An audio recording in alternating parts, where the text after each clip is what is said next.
And here we go, 53.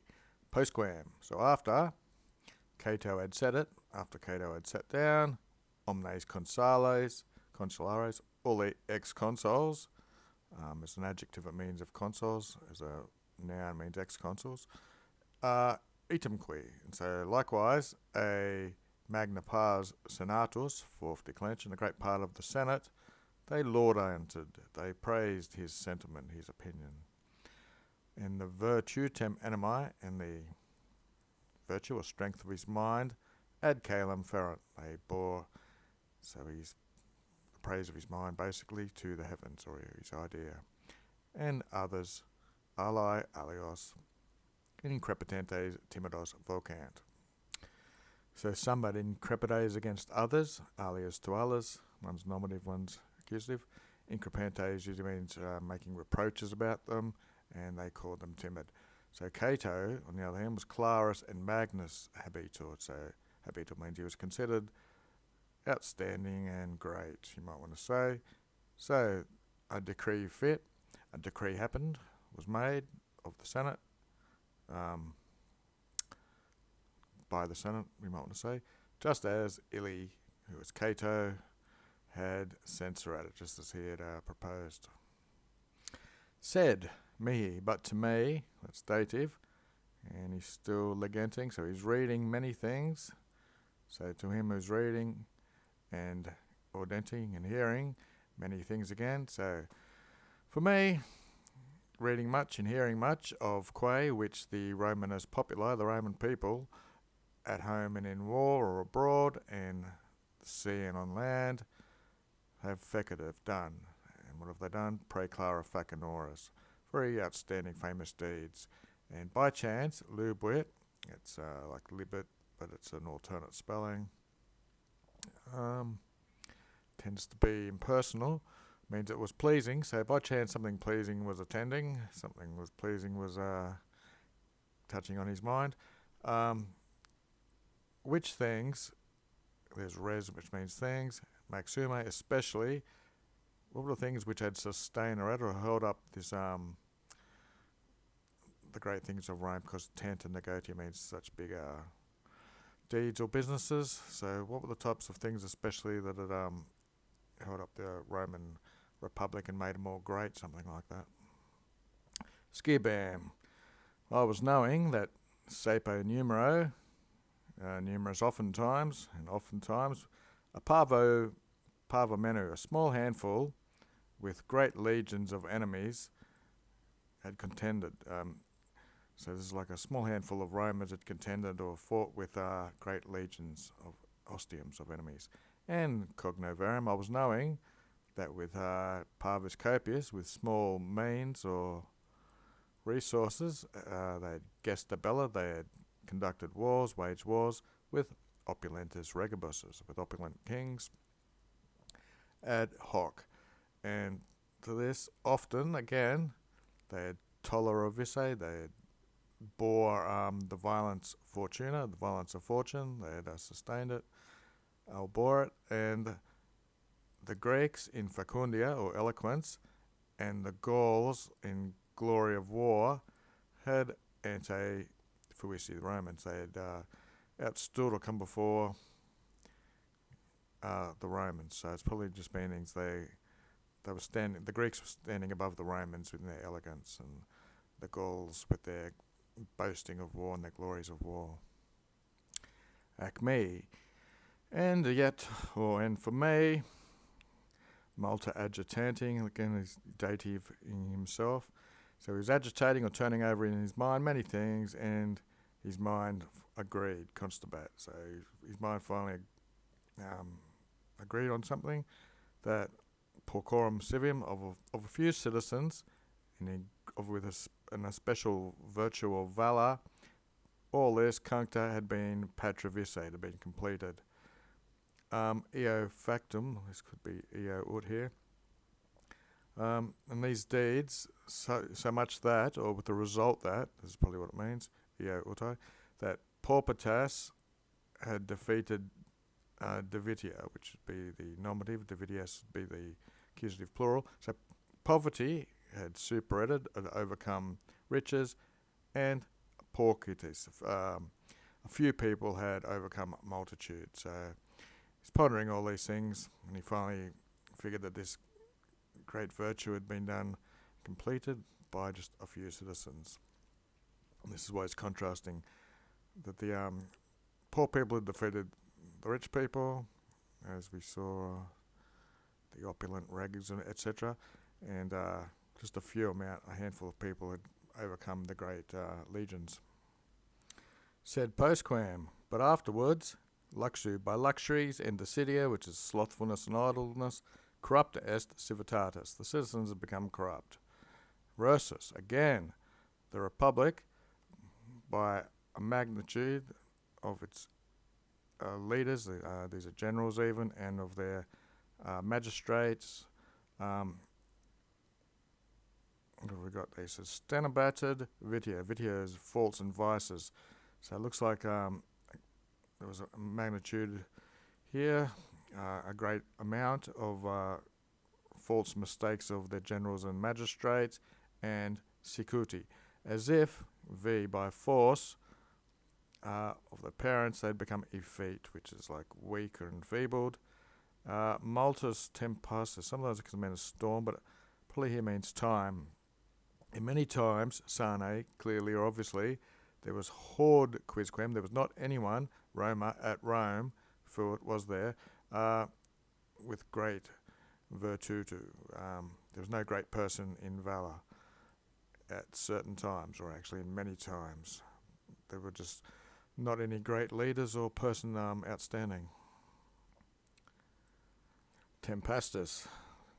Portion, point, or space of time, season or period. That's what it's used for here. Here it's with times, physical qualities, weather good or bad, but especially bad weather, storm, tempest, and gale. Yep. And we've also got it as commotion, disturbance, and misfortune. So I was just talking about time here, so it's like tempest, from tempest time. Okay. Said memoria mea, but in my memory, in gentai virtue, with huge virtues, fuerunt, there were diversus moribus, with diverse or different types of customs or habits. There were viri duo, two men, Cato and Gaius Caesar. These are the two men he's thinking of in his memory, who had huge valour or virtues. Quas, these men, quoniam sense, the res or matter or circumstances obturated, since the circumstances are offering it or brought it, non-full. It's not a plan to praeteria, to pass by silentio in silence. Okay, so that's an infinitive anyway. Quin, usually there's a negative aspect. It's like why not, or sometimes it means from. So I don't want to stop. I don't want to pass by in silence. Utrius qui means either of them. Naturum and more. What's that thing stuck there for? Okay, so doesn't want to look like he wants to pass by without the nature and the mores of both of them. Quantum, however much possum I'm able to, with his ingenium by his own limited nature, he wants to appear him. I want to make them open. And then 54, igator. So therefore is to them their genus aetas eloquence. The genus would be their family or clan. Aetas is their age. Eloquence is eloquence, like facundia. They were prope, almost equalia, fuerunt. So they were almost equals in these three things, where they're born and their age and eloquence.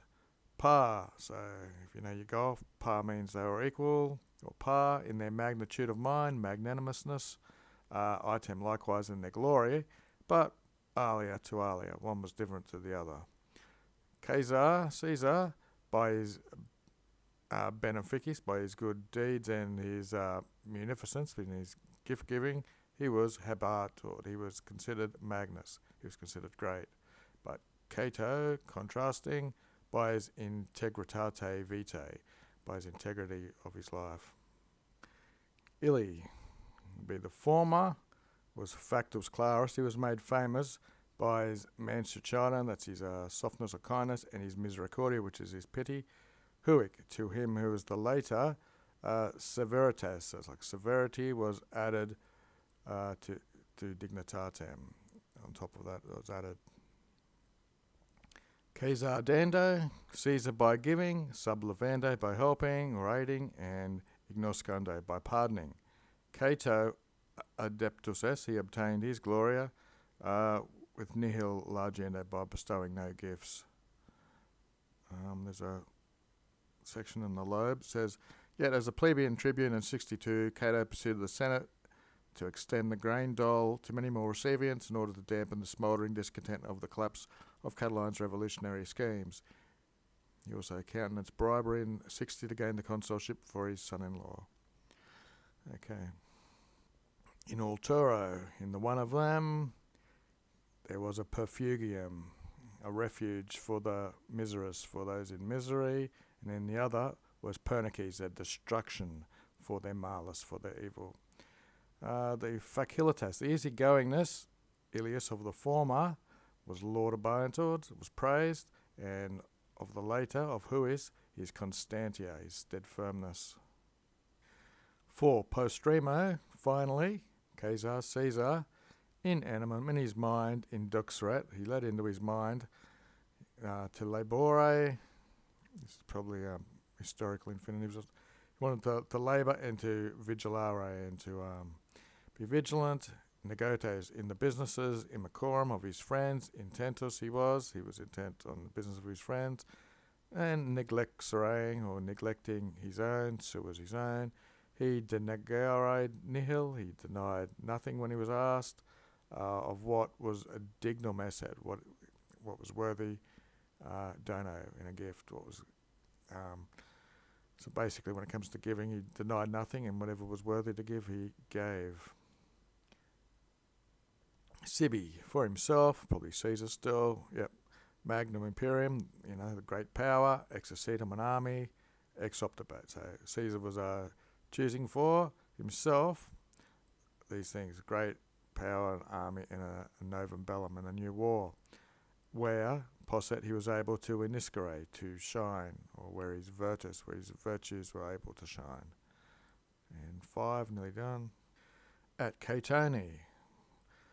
But for Cato, studium, his zeal was of modesty and decorous, type of honour or something.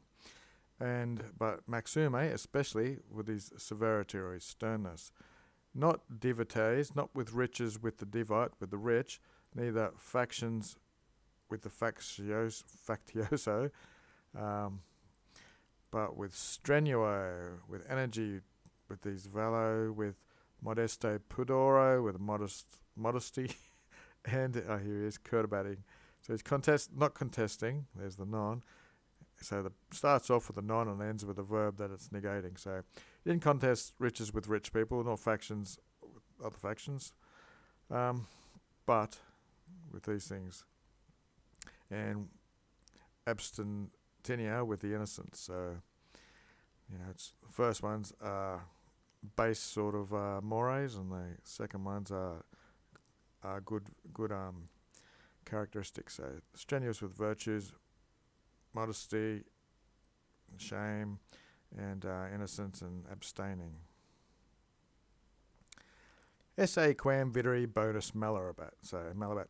He preferred esse to be bonus good, rather quam than to be seen as good.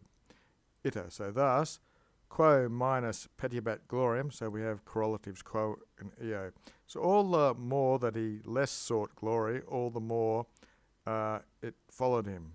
Secobato dilum. If you know how these correlatives work. So he wasn't seeking glory, and the more he didn't seek it, the more famous he became and more glory he got. And that's it for the day.